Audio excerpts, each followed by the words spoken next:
Not today, Satan. Uh, and not today. We're not going to yet do meet in the middle, Bloom. Very close, but not yet.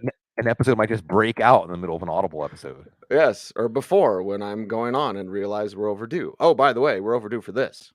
You got a team, here's a word to the wise. You want to dominate your league? Go to football, guys. Football, I'm living in a fantasy. Football, got everybody mad at me. Football, cause every game I had to win. Football, I gotta be a champion. Football, I'm living in a fantasy. Week 3 waiver wire, and hopefully our internet doesn't crap out on us. It is the Audible, Cecil, Lammey, Sigmund, Bloom. And before we get into the upgrades, downgrades, and waiver wire report presented to you by Sigmund and Bloom, available at footballguys.com, we've got to go over the injuries. Monday injury rounds, Adam Hutchison, footballguys.com. Adam does great work, and we're talking quarterbacks, so we're talking Anthony Richardson. Here we go again, Bloom. Like, can he just make it through a game? Right. Please, like, we love him. He looks fantastic. He's a runner. Like, we got a runner. Like, yeah, we got a great quarterback. And he's hurt. So watch out for that. Anyway, let's get to the Monday injury report after that. Again, at Hutchison, footballguys.com. But upgrades, downgrades, waiver wire, you write it. There's not a lot of help at quarterback, brother. Like Jordan Love and Desmond Ridder, maybe, if they're out there, maybe. And Ritter's the more interesting one for me. Yeah, I think that Ridder is a little more interesting, maybe because of the running ability and because of the way that he grew up before our very eyes and found his game in the second half against Green Bay, against Jordan Love.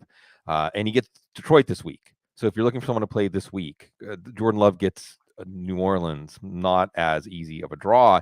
What you're optimistic about with Jordan Love is Christian Watson should be back soon. Aaron Jones should be back soon. We haven't really got to see him play with his full deck, and we weren't that impressed with that deck to begin with. It was a lot of young guys, a lot of inexperienced guys. So I do think, again, we have to look back at Geno Smith. See, I'm going to keep saying this whenever Pete Carroll said he looks at the wristband. Jordan Love looks at the wristband. You're seeing that Matt LaFleur, not Mike LaFleur, Matt LaFleur, coming from that Shanahan tree, makes the job easier for the quarterback if they do what the play is supposed to do. And you have to be impressed with Jordan Love. At least one of those picks that we panned in 2020 is working out. A.J. Dillon, not so much. Yeah, not as much. And here's the thing, at least with Richardson, they're letting him do what he do, and not with Bryce Young. Oh, my God. Yeah. Seriously? Like, let's just not let you perform. Nothing but short stuff. Nothing but 3 to 5 percenters. CJ Stroud, Sam Howell, Baker the Baby Maker might bump him up a little. Matthew Stafford, Russell Wilson. Okay, 3 to 5%. So there's some help. Maybe not the help you were looking for.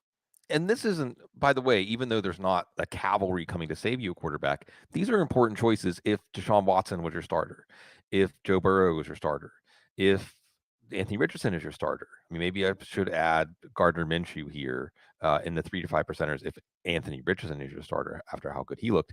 But you're looking at this group, and I one of the things that should be emerging as we're talking about this is, wow, the quarterbacks that went outside of, say, the top 18, Cease, there was value there.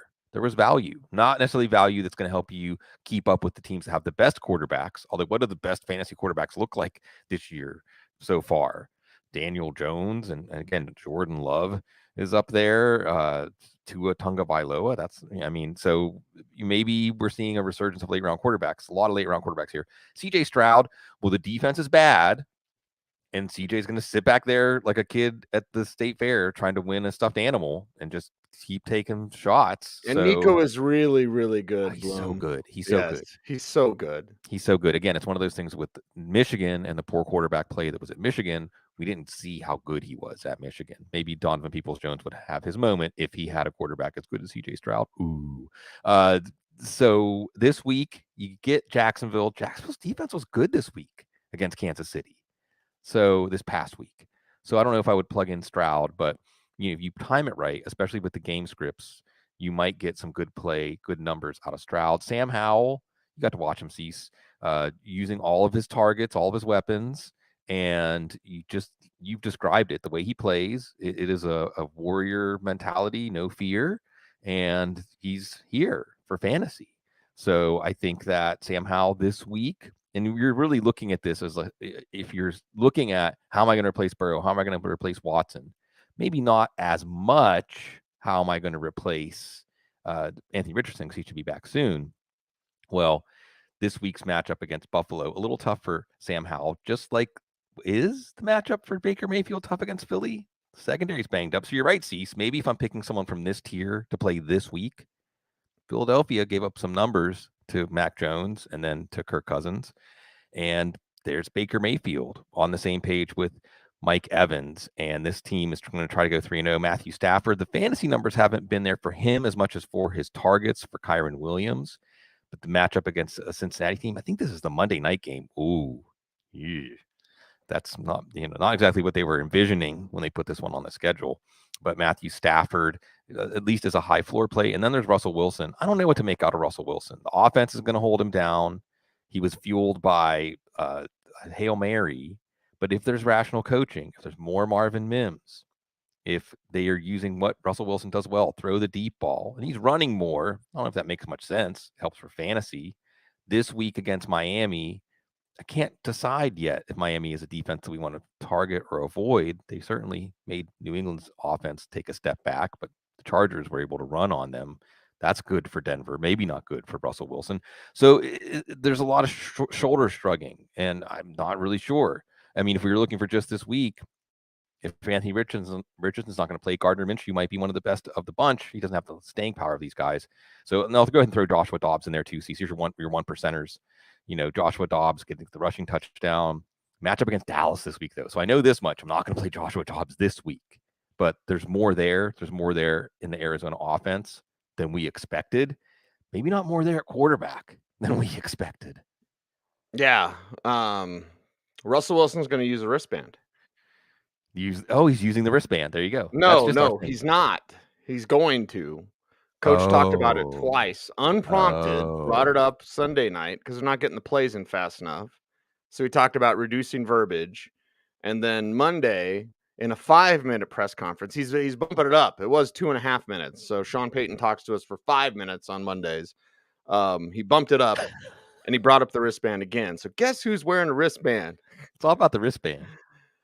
There's nothing wrong with Did you wear wristbands as a kid? I'm a little bit older than you, Bloom, but I used to rock the Saranac, like the baseball ones, right? The Saranac wristbands. Yeah. And then I'm not ashamed to admit this at all, but in the 90s, like I would wear like receiver gloves, like Newman gloves. Sure. I think for me it was always the classic red, white, and blue headband and wristband combo. Yeah, and the wrist still have that. Still got it. And the wristband is good for, wiping your brow, although that's what eyebrows are for too, I guess, to keep sweat out of your eyes. But the wristbands actually are functional, not just a fashion choice. Yeah, not just a fashion choice. Well, this game not like this. Not like this. Not like this, Cease. Not like this. Yeah, exactly. Not like this. Not like this. We get to the running backs. It's Nick Chubb. I mean, come on, football gods. You are a cruel mistress. That's for sure, because Nick Chubb is fantastic. He's wonderful.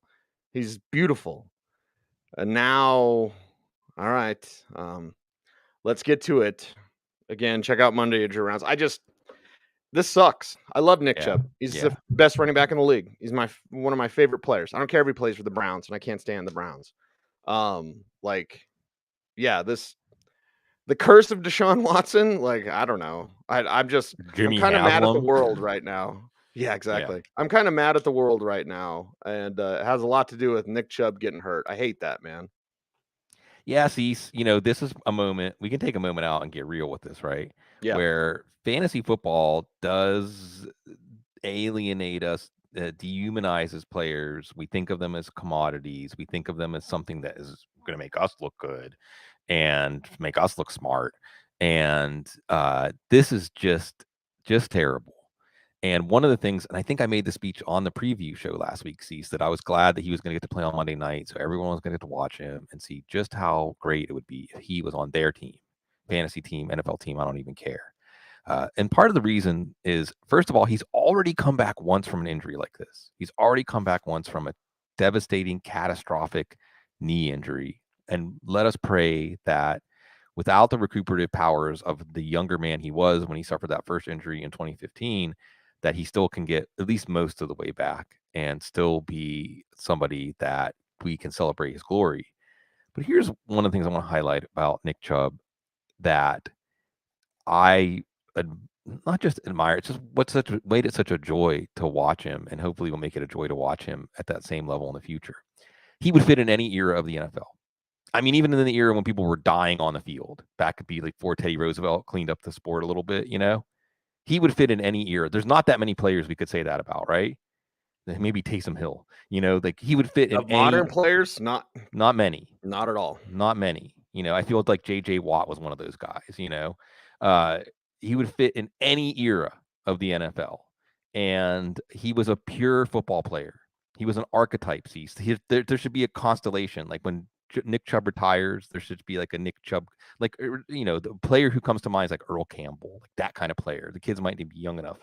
They're too young to know about Earl Campbell, but there were just people who were born to run the ball and born to do this ridiculous, insane job that a running back is, especially now, exploitation, right? Especially now as the position is being devalued. And this was one of the few second running back contracts that you would say that was a good contract, because there is no decision that trusting Nick Chubb is a bad decision.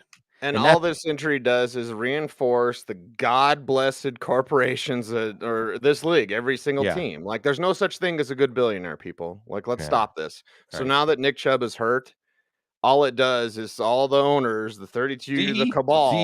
See, that's why we don't play running backs. See, that's what happens to running backs. Like, I hate it on multiple levels. Yeah, and here's why I hate it the most. Well, I shouldn't say here's why I hate it the most. I'm going to bring it all the way back to fantasy football so that we can do our waiver wire show, because we're still here to help you folks.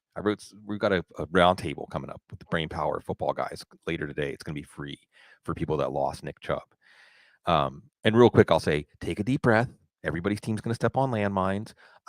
We'll talk about this. Jerome Ford. I wouldn't go overboard going for Jerome Ford, even though he did have a really good fantasy night last night. Consider some lesser names on the fantasy waiver wire. Save some money for more landmines that are going to explode.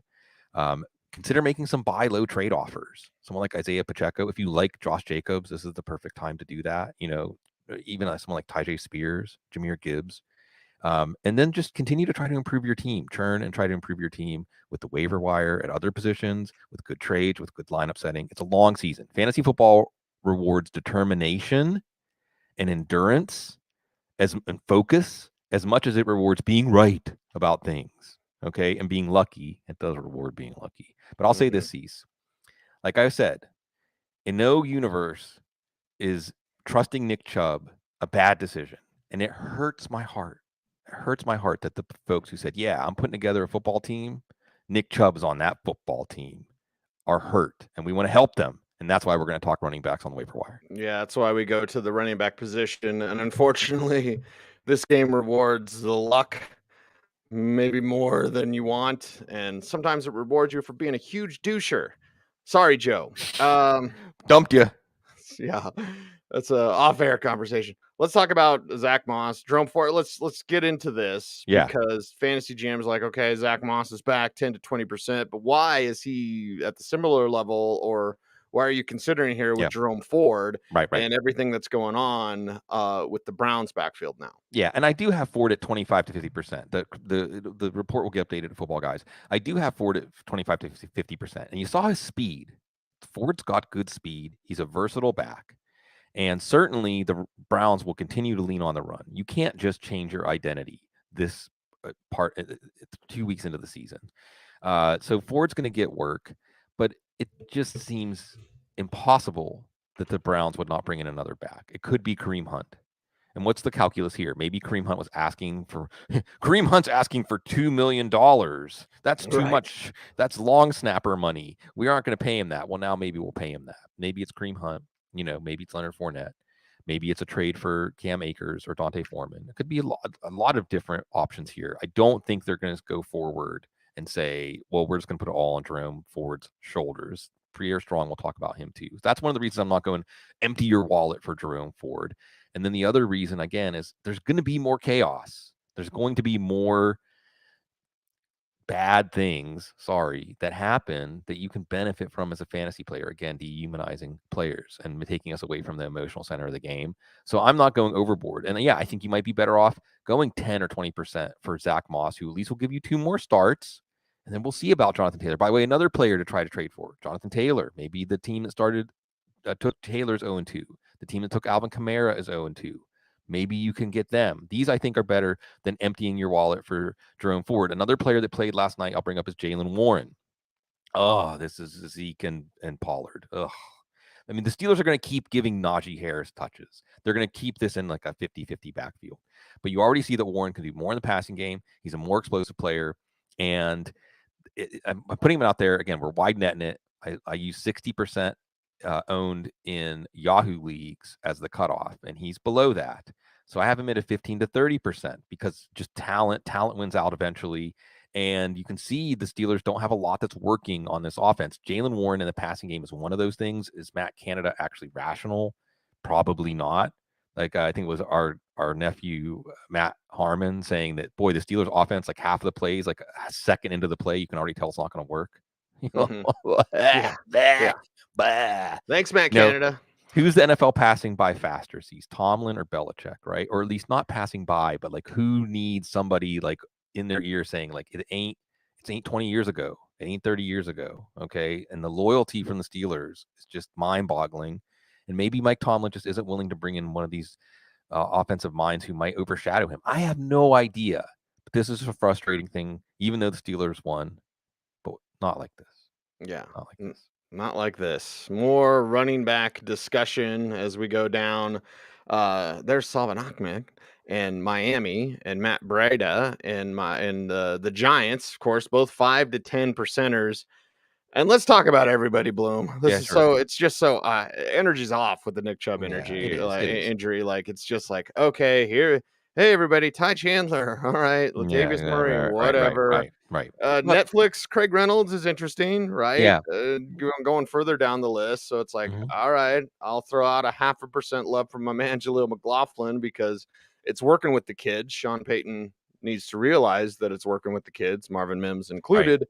More on that later. So let's get through these running backs so we can get to a different position, baby, because let's do it. Let's get out of this bad energy. Yes, maybe we can maybe we can make a coaching wristband for Matt Canada and make him look at the wristband, right? Anyway, Salvin Ahmed's interesting. You see the explosiveness. Raheem Mostert looking great, and he actually stayed healthy last year, but Ahmed looks like he's the next man up. This is good offense. Matt Breida is going to get 2-3 starts. Not even sure he's going to be worth anything. Could be like Josh Kelly last week, but it is a Thursday night game against San Francisco, his former team. I'm going to toss Kendre Miller in there. Kendre Miller did not play, but you can see Tony Jones. That was nice, but you're going to see Kendre Miller. I mean, really, Taysom Hill should take over this backfield. More on that when we get to tight end. But you're going to see him, if he can play, if he's healthy enough to play in week 3, get an opportunity to put his foot in the door, although Alvin Kamara is coming and looking like a pretty good pick at the price he cost. There's Craig Netflix Reynolds. And this backfield, we always knew that even though Jahmyr Gibbs was the 1A, it wasn't like if Montgomery went down, Gibbs would just step into the touches Montgomery's getting because they're different running backs.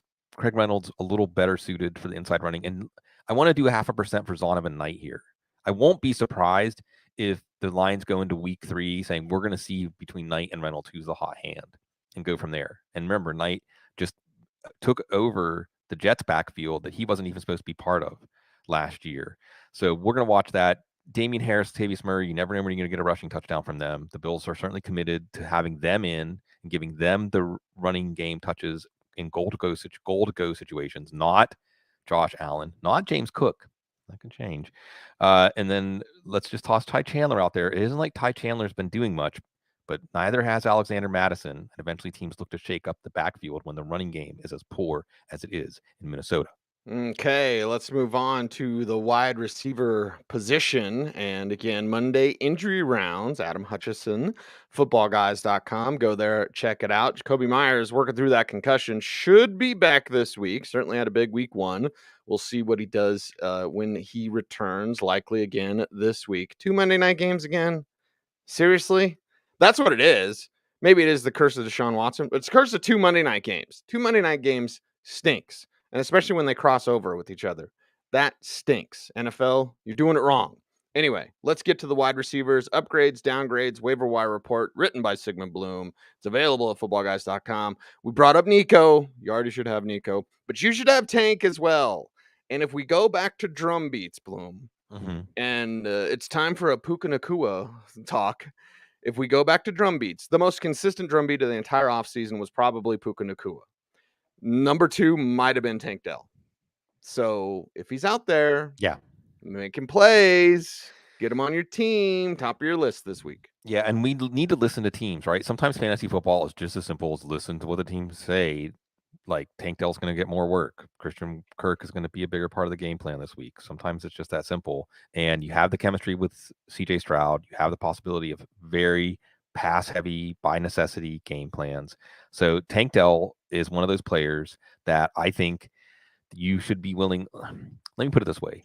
If you're pausing and thinking, should I drop this player? Should I drop Deshaun Watson for Tank Dell? Should I drop Dalvin Cook for Tank Dell? If you're thinking about it, like, I'd have to drop somebody that I had higher hopes for. Just do it. Just get Tank Dell, I think. And Josh Reynolds. Josh Reynolds, the downfield target for Jared Goff, looking good. They actually rationally shelved Marvin Jones. Marvin Jones wasn't really part of the game plan. Josh Reynolds was. He had a tremendous day. And here's the other thing I'm going to say. People, what about Jameson Williams? What about Jameson Williams? Well, first of all, that's 5 weeks away, 4 weeks away, week 7. But second of all, Jameson Williams was playing extended snaps in the preseason as a second-year first-round pick. That's not a good look. That's not a sign that the team thinks when you're ready, you're just going to be the man. Josh Reynolds might not go away when Jameson Williams comes back. Yeah, and we need to realize that's the Puka Cooper thing, right? It's like when Cup comes back, it's over. I don't care. It's Windows, baby. And Jameson will likely flash. That talent will be hard to keep down, Bloom. But when does Jameson Williams look like that's the truth? And I loved him. He was my number 1 receiver that year. I loved him coming out of college. He's looking more and more like a bust. So, like, are we really going to do that? But again, capture your windows, capture your wide receivers. There's Marvin Mims. I think it was Diego. Love you. In the chat room earlier that was like, what's up with Mims? Big numbers. Can he get more than 6 snaps? Yeah. When you come onto the field late, Sean Payton is very curmudgeon-y. Yeah. Grouchy. He's very grouchy. Yeah, you got to be careful. Like, he'll call you out at a press conference, which is kind of funny for me. But anyway. Have you got called out yet? Oh, no, baby. No. I take the opposite approach. You catch more, what is it? Catch more flies with honey than vinegar. Is that right? Yeah, Whatever that. yeah. So yeah. Who's getting called out? Who's his least favorite? Oh, I don't want to say publicly. Oh, you're right. It's funny. It's funny because the dude's a doucher. Anyway, twice. Sorry, Joe. When Marvin Mims runs onto the field late, that's he doesn't know what the play is. Like, that's why. Like, I love him. Nathaniel Hackett's fault. Exactly. I think it's Emmanuel Sanders 2.0 when we talk about Marvin Mims. And it's working with the kids. Like I said with Jaleel McLaughlin. Like I said with Drew Sanders, different show. Nick Benito, second-year player. Like, it's working with the kids. Sean, you got to trust him. Your older guys aren't getting it done. Jerry Jeudy was back. I'm going to forgive him for 1 game. But now that he's back in this next week and you're starting him as a wide receiver flex, he better produce because I know who can. His name's Marvin Mims. Let's give him his own little section here, Bloom. Yeah, and he's an interesting guy because on one hand, when we see that kind of production, and it's also Russell Wilson in the deep ball, and sees when they took Marvin Mims with KJ Hamler not really figuring into this team's future, even at that time you could see it. We thought, here's your Tyler Lockett. Here's your guy that Russell Wilson can just throw that moon ball and Mims can run under it. And sure enough, here we are. So yeah, Marvin Mims, he could be a key to turning your fantasy season around. He could be a key to turning the Denver season around. And I think that if you're looking at just the numbers, people might not. This is one of those funny things, Cecil. It's really a wave that has taken over fantasy football. Target share, snap count, routes percentage participation. And if you look at 6 snaps, that doesn't look good. But you look at the numbers and you look at the possibilities, if he can get on the field, that looks really, really good. And certainly against Miami this week, you would hope that that's an emphasis for Marvin Mims. So yeah, I think that, for instance, I would rather spend 25% of my yearly budget on Mims than spend 50% of my budget on Ford, even if I just lost Nick Chubb, because I think you see that possibility of Mims being a season changer if he can stay on the good side of Sean Payton. Yes, and the window will open and continue to open. That's what you want, especially early on the waiver wire, Bloom. We always talk about windows. Your fantasy football is not love. It's not forever. Might be a 4-week window. Might be a 2-week window. You might already missed your window with your own Right. Ford, right? They go sign Kareem Hunt. Like, no, that's over. So we'll wait and see on that. But with Mims, it's like the glimpse, now more, now more. Now you win your championship. Like, that's what it could be. I said last week, don't give up on Sky Moore. I hope you didn't. He's back on the list, though. 10 Sure. to 20%. Him and Kadarius Toney. I'm less excited about Kadarius Toney. Yeah. Tutu Atwell at 7 to 15%. So let's throw him in there as well. You didn't get Puka. You can still get Tutu. And there you go. Yeah. And Atwell against a tougher defense, still sticking around. And by the way, yes, Puka is going to have a big role even after Cooper Kupp returns. It might be Atwell whose value drops off. That's why we're not going in too heavy on him. And it's a tough Cincinnati secondary. So you don't know if this is going to be a great game for Tutu, but we get to Sky Moore and Kadarius Toney, and you said it, Cease, things you heard behind the scenes about what they think, what Patrick Mahomes thinks of Sky Moore. And when he had that game clincher, the big play, then you hear Mahomes say, this is why we trust him. This is why we believe in him. And it is someone associated with Patrick Mahomes. And if you say about Kadarius Toney, because the other thing with Kadarius Toney is he didn't have drops. They stuck with him. And you saw at least on one of the plays. I know people will look at his measurables, or people might look at his track record coming in. He is, just watch some football. He is one of the most dynamic players in the league with the ball in his hands. He has something special when the ball's in his hands. And even if it's a small window, if he can stay healthy, if he can create momentum, he has the ability to take over games. And Kansas City has faced a tough Jacksonville defense. Guess who they get this week? Chicago. Would it shock anybody if Kadarius Toney has like 8 catches for 150 yards and 2 touchdowns, and it's just making the Bears defense look completely unable to contain him? Or maybe it's Sky Moore, but you are looking at best case scenarios. Even if it's a 5% chance of hitting that best case scenario, the door is open for Toney now. The door is open for Moore. And I don't think we've seen Kansas City's pass offense anywhere near what it's like when its wings are spread and it's soaring, but that's coming. It's coming this week. And I think that against the Bears, the window, if it is opening, it's going to fly open this week. So get in before that if they were dropped after week 1. Yeah, and then sell on Kadarius Toney.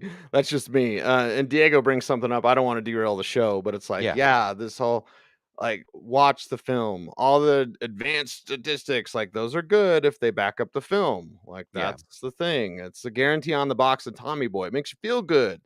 It's A-Dot. Like, watch the damn games. Anyway, Jalen Hyatt, 3 to 5%. Nelson Aguilar, 1%. Jaden Reed, 1% as well, Bloom. And I'm going to throw in some love from Brandon Johnson. Philip asked me about him in the chat room. So, yeah, a little Brandon Johnson love. Yeah, because the dude's done it for 2 years. Just got hurt last year. I think that, and I'll toss Adam Thielen in there like 3 to 5%, maybe 5 to 10%, but you're still talking about a garbage time touchdown and a short range target. Jalen Hyatt is the Giants version of Marvin Mims, right? I mean, again, you may only run 11 routes, but if 9 of those are go routes and your quarterback is good at throwing a deep ball, and guess what Daniel Jones is really good at? Throwing a deep ball, throwing an eminently catchable deep ball.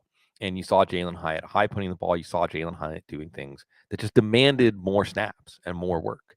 So Jalen Hyatt is a very interesting player to pick up. Again, looking for the window to be opening. Not that the window is wide open right now. We get to watch him against San Francisco. Nelson Aguilar, it's kind of good in a way that it sounds like Odell Beckham might be able to play with his ankle injury.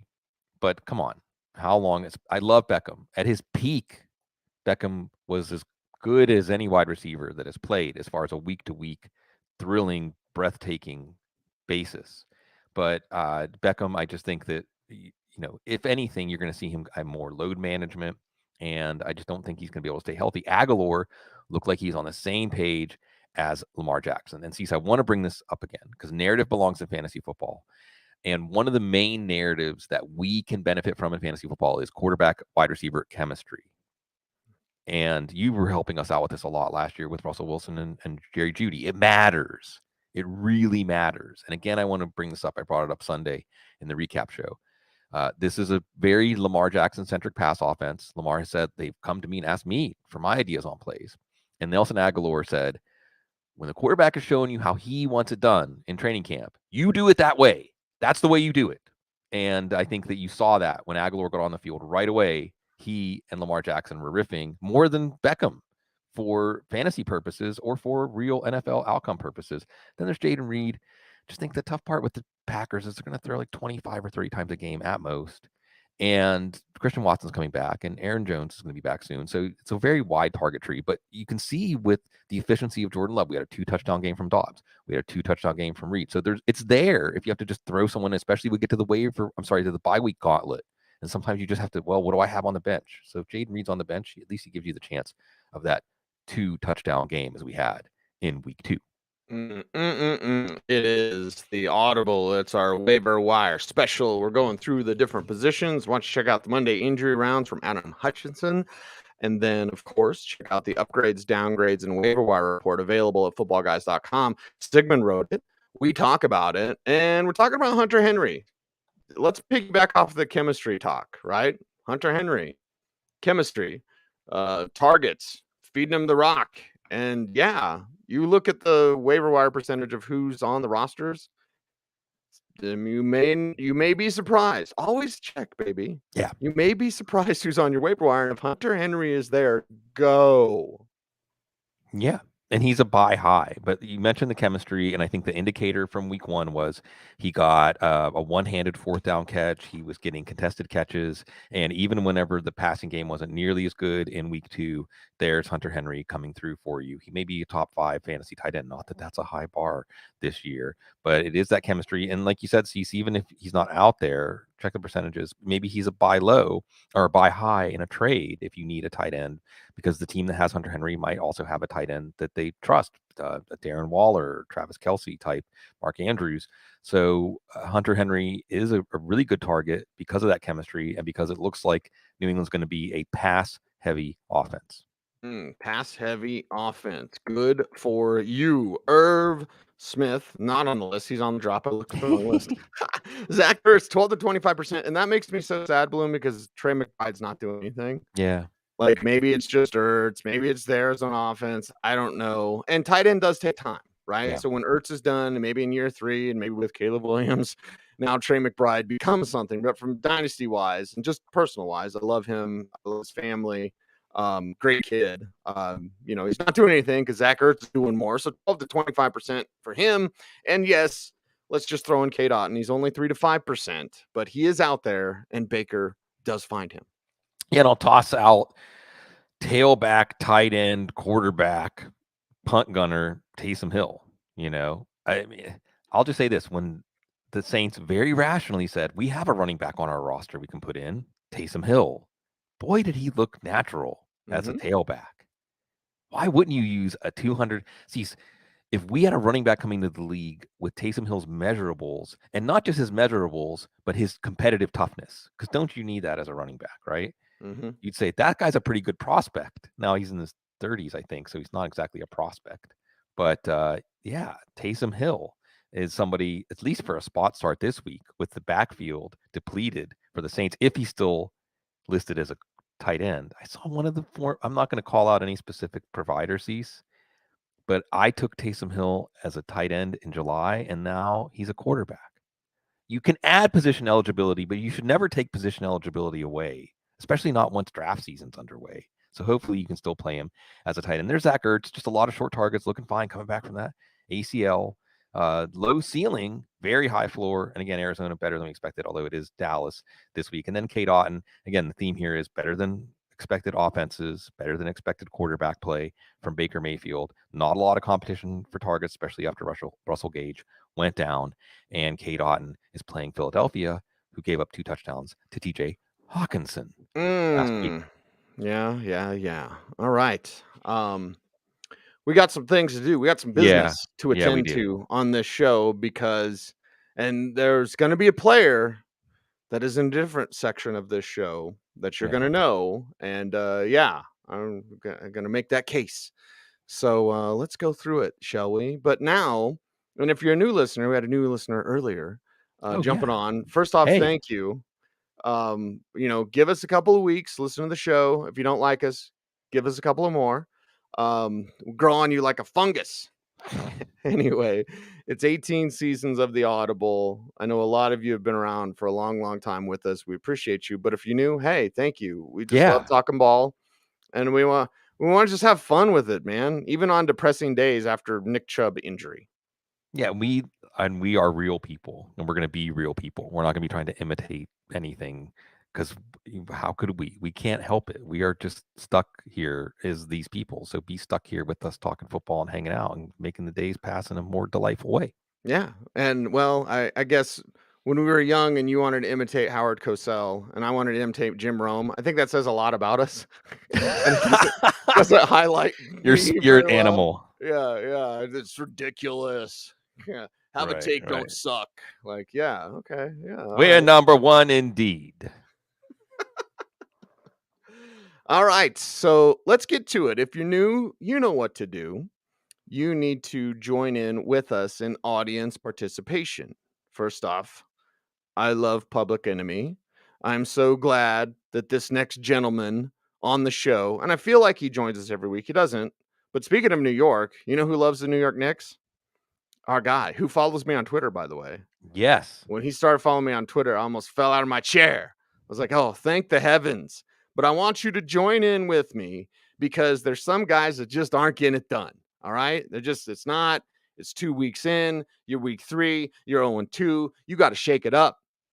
All right. You got to make a change. And because of that, and when you join in with me and wherever you're at, I want you to do this. Just do it. I'm going to go do it. Like, I don't care if you're in the grocery store, maybe not in church. Okay. But like wherever you're at work, you're in your cubicle, you're out on the construction site, wherever you're at, you're driving to work. I want you to say this with me. It's cathartic. It's therapeutic. It is fantastic. It is time to cue the Chuck D. Bloom. Week 3. Shut 'em downs. I want to extend the Chuck D segment just for a second, all right, or a few seconds, because I was actually watching the Pittsburgh Pirates. Yes, baseball talk, and Chuck D threw out the first pitch. It was during the Roberto Clemente celebration. How was it? Was it a good pitch? It was in the dirt, but he said he threw it straight at least. He didn't want to throw a wild pitch. I could tell he was disappointed with his performance. But they interviewed him because he always has worn the Pirates hat, yes, the P for Public Enemy, but they asked him about it. And it was a really wonderful interview. And he was super thoughtful. He said the main reason he wears the Pirates hat is for Roberto Clemente. And not just the player he was. Not just it's just Roberto Clemente weekend. They need to retire 21. The whole league. They need to just retire 21. But he said it was because he was a humanitarian and because he spoke up for Latino people at a time when nobody was. Absolutely nobody was. And he took a lot. He took a lot on his shoulders for that. Oh, yeah. He also said for the Pirates, because they were the first all-black lineup in Major League Baseball. I believe the way the story goes, I think Doc Ellis was the pitcher who you'll catch on my T-shirt sometimes. I don't even know if the Pirates realized it when they did it. And someone came and said, "Did you realize that y'all had the first all-black lineup in Major League history?" Like, really? Oh. And then he mentioned Dave Parker. He said he wears an earring because in like 1980 or 81, he saw Dave Parker wearing the Cobra. Wow. Dave, talk about intimidating presence, Dave Parker. So yeah, Chuck D, man. Chuck D. I was like so proud. I mean, there's not very little to be proud of if you're a Pirates fan. I was proud of that. Shutting them down. And this is segment, it's a little bit longer than it used to be because I'm trying to be a little more specific with my instructions here. Okay. I think that Deshaun Watson is not a player that you're holding on to too tightly. Okay. I just don't think so. I just think that we see what he is now. And even if he passes more because Nick Chubb is out, He's not an essential hold. I'm dropping him for Tank Dell, right? Probably even dropping him for Marvin Mims. Mac Jones is probably dropped even for Matthew Stafford and Sam Howell and the like, as we saw that offense come back to earth. And running back, I'm not waiting around for Cam Akers. So you can tell me if you're hearing anything, but I'm not. I mean, wherever Cam Akers ends up, he's probably going to start at the bottom of the depth chart anyway. And what is he this year? He didn't exactly look impressive, even though the Rams' offensive line wasn't helping him. I'm just not waiting around for that. I'd rather have somebody who's going to be active for his team this week, at least. Tank Bigsby, I'm not holding on too tightly. And you saw, I think, if anything, if Travis Etienne, file this away, folks. If Travis Etienne goes down, Dearness Johnson, do you think the Browns wish they still had Dearness Johnson right now? Oh, yeah. How would they be feeling if they had Dearness Johnson right now instead of letting him go? So Tank, I wanted it. It was going to be there, but no. Rashad Penny, he had his big opportunity. It was DeAndre Swift. So again, if Gainwell's back, Penny's probably inactive. I'm not holding on to him. Now, a little more subtle, Dalvin Cook. I can't think of a good reason to hold on to Dalvin Cook, Cease. I can't think of a best case scenario. What? Breece Hall goes down again, perish the thought, and then Dalvin Cook gets all the touches in the backfield. What are those worth with Zach Wilson? I'm not really holding on to Dalvin Cook. I'm certainly dropping him for anything attractive on the waiver. Ezekiel Elliott, similarly. The toughest one is Antonio Gibson. Antonio Gibson's getting still half of the touches. It's half of the snaps, but the touches aren't coming. And this offense is better with Brian Robinson. You saw and you see on the receptions. You watch the game. Antonio Gibson with the ball in his hands on that reception when he's like zigzagging downfield and speed. He's a dynamic player. Yep. And he's the kind of player that an offensive coordinator should want to use. But at the same time, Washington's 2-0 and their offense is exceeding expectations. So, again, if Antonio Gibson's who you have to drop to do the rock block for Jerome Ford, let's say, or to get Tank Dell, or to get Josh Reynolds, or to get Hunter Henry, I'm probably saying, you could regret it. And that's the thing. Sometimes, especially in short bench leagues, you have to be willing to make that drop that you can regret because there's a pickup that you might miss that you also would have regretted not making. At wide receiver, Michael Gallup, he had his chance, whatever. It's the CD Lamb show. Darnell Mooney and his nagging knee issue. Some of the other ones, Rashad Bateman, I just don't think he's 100%. Again, I think you saw Bateman's role didn't grow when Beckham went down. Aguilar came in, and Aguilar was more productive than Bateman. I'm not holding on to. So Cortland Sutton, Cease, you going to make a case for anyone to hold on to Cortland Sutton at this point? No. That's that easy. last play on the 2-point conversion where there was no call because Benjamin St. Juste. Yeah, that's fine. You're Cortland Sutton. You should have mossed. Yeah, and I know Benjamin's a bigger guy. When they call your number on that play, go get it. Make the play. Go get it. Yeah, that's what you're supposed to do. Yeah. So I'm not holding on to him too tightly. I'm certainly dropping him again for that top tier of waiver wire pickups. Odell Beckham, just because the injury seal's been broken. And I just don't see it's a spread it around pass offense.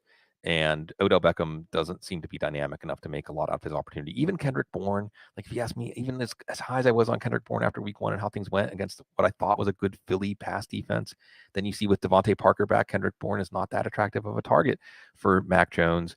Like if I had to say drop Kendrick Bourne to get Tank Dell, probably doing that. This is the nature, and you can say I'm an amateur, whatever. I'm a fantasy football analyst, so I don't care. It's a made up job anyway. It's a wild season when you make up a job and then it ends up being a real job after all. Wow, that's my advice to all the young people out there. Make up a job that you want to do and convince the world it's needed. It actually works out sometimes. Here's the last one I want to tee up for you, Cecil. What if someone is saying, and this might be more of a just sell for pennies on the dollar than drop? What about Jerry Jeudy? Is there anybody more disappointing at wide receiver this year? Jamar Chase, I guess. But other than that, Jerry Jeudy. Yeah. Any advice for folks that are like, what do I do with Jerry Jeudy? You're going to have to hold. That's what you're going to have to do. And that leads us into our next section, Bloom. Look at this. Radio professionals. And Kyle Pitts is a hold. There you go. Yeah. Well, we got to get not to a drop. We got to tell them. We got to tell them what it is because it's the opposite of shut them down. It is players out there that you can't let go of and maybe shouldn't yet let go of. Yes, Pitts is on the list. Yes, Jerry Jeudy is on the list. Spoiler alert. But first up, we got to introduce Wilson Phillips because we got to hold on in week 3. Bloom, who are some of your hold-ons? Sorry, I ruined that. I totally ruined that. Spoiler alert. Well, because people are saying, "Oh, where's Kyle Pitts?" By the way, tight end drops real quick. Irv Smith, Adam Troutman, probably Luke Musgrave, and Tyler Higbee. Higbee is in a good offense, so he's not a good fantasy tight end. Let's talk about Kyle Pitts really quickly. And look, I am all about emotional fantasy football. Okay, I think you should play fantasy football with your emotions informing you, partially because this is a pursuit to help us blow off steam. It's a distraction. It's something that's supposed to be a release. Okay, so if you want to drop, this is like the cue the Chuck D. Like if you want to cue the Chuck D on Kyle Pitts, just to be done with it. Just be done with it. I get it. All right, but I'm not going to advise you to do that. And if anything, I might advise you to try to make a trade offer for him. I don't think you're going to see him get up to 80 or 90% snaps and all the route participation and all that stuff. But he is still a dynamic, talented player. And number one, the bar for fantasy relevance at tight end is so low. It's so low. He doesn't even have to get more than like 4 or 5 targets a game. If they're downfield targets or red zone targets, he did get an end zone target, double covered, and they still threw it to him, and they committed pass interference. Players can get hot, Cecil, windows, like he talks about. So even if it's a 3 or 4 week window that you're waiting for, I feel like Kyle Pitts is the kind of drop cease that come back later in the year and he's going to beat you on someone else's roster, right? Mm-hmm. The other thing I'll say is this. Detroit this week, they couldn't cover Colby Parkinson and Will Dissly and Noah Fant. I think those guys combined for like 10 catches for 130 yards last week, okay? Arthur Smith is rational enough, even though this number 4 overall pick, he's not making a centerpiece of the offense. He is rational enough to say, maybe we should use Kyle Pitts more this week, or maybe Jonnu Smith. But I just think that it's premature to drop Kyle Pitts, and I think it's a good time to make a trade offer, especially in dynasty leagues, for Kyle Pitts. He's so young. There's still a lot left to come in his career. And at the same time, if you want to drop him just to get the cue the Chuck D energy, I get it. I'm not going to talk you out of that. But then pick him back up real fast. You can do that. It's your league. You can do it. And it takes time for tight end. All right. Pitts gets one more year in, and it's like this. Then it's like, yeah, it's not going to happen. Patience. We can't. We got to win right now. Like, yeah, I get it. I understand, but also understand even with that talent, that's a difficult position.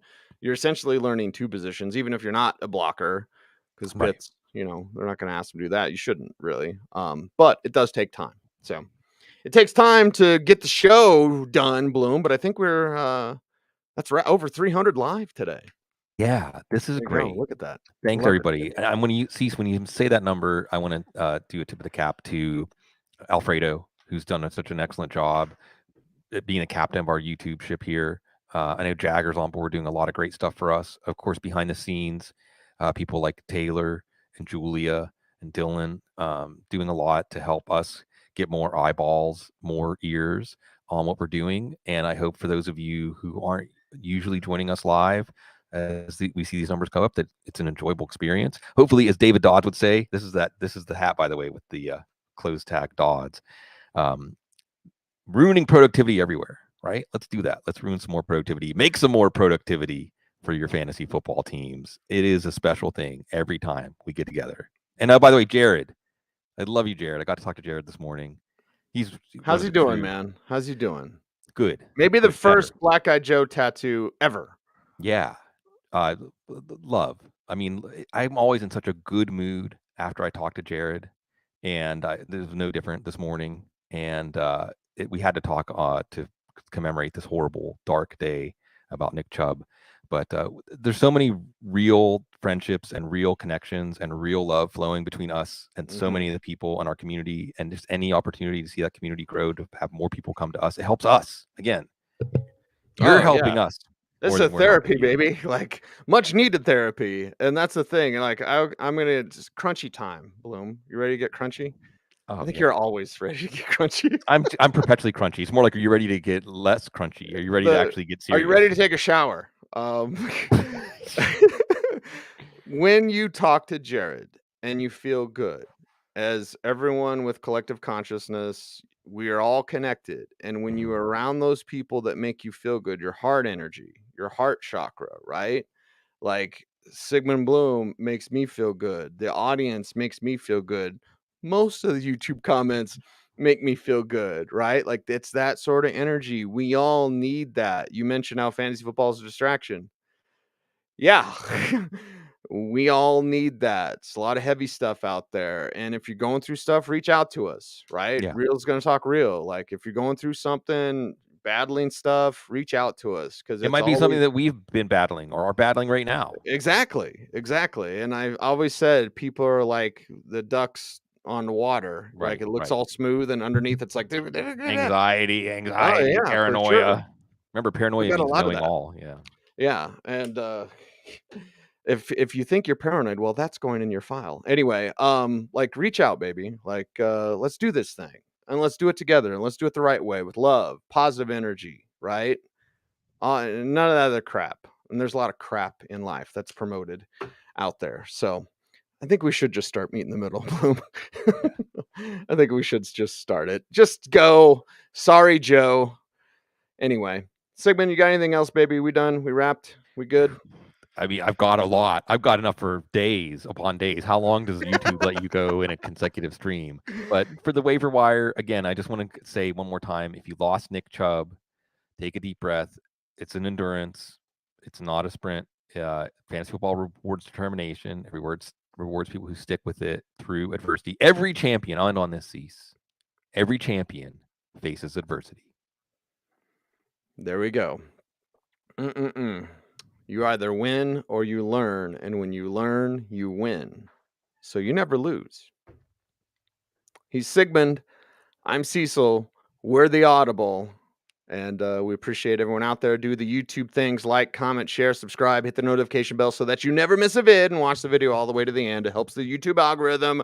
We praise you, YouTube. Thank you, YouTube. Anyway, we love you guys. Appreciate you all. Stay tuned. And as always, stay frosty.